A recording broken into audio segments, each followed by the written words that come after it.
7,000 रुपये पेमेंट मध्ये चहा सुद्धा येत नाही। शासनानं सगळ्यांनी आपल्याला काढून टाकलं पाहिजे, नाहीतर आपला निर्णय दिला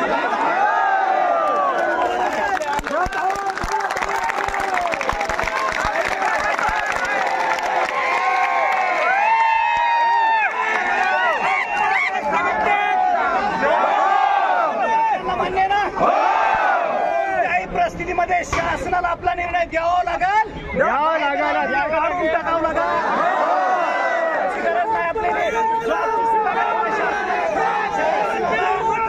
संयम बघायचा असेल तर संगणक परिचालकांना या अगोदर काय केलंय ह्याचा इतिहास शासनानं पाहून घ्यावा। यावेळेस आम्ही आजपर्यंत संयम बाळगला, पण कुठल्याही परिस्थितीमध्ये आज निर्णय घेऊ, उद्या निर्णय घेऊ। 29 तारखेची लागलेली बैठक ठीक आहे वाटलं की राज्याचे मुख्यमंत्री साहेब आहेत आणि बैठक त्यांना वेळ नसेल रद्द झाली।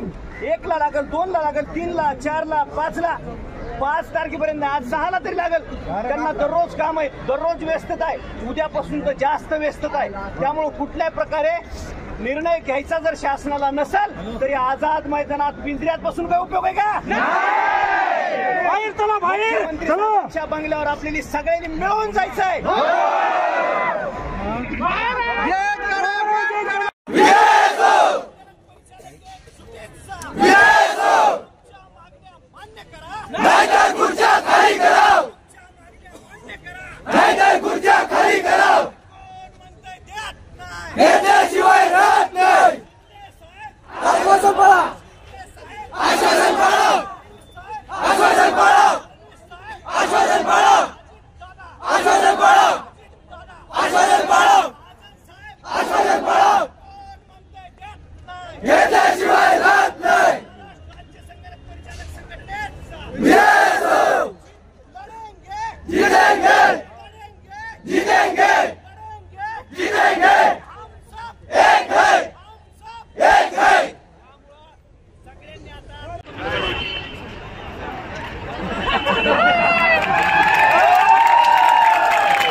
एबीपी माझा, उघडा डोळे बघा नीट।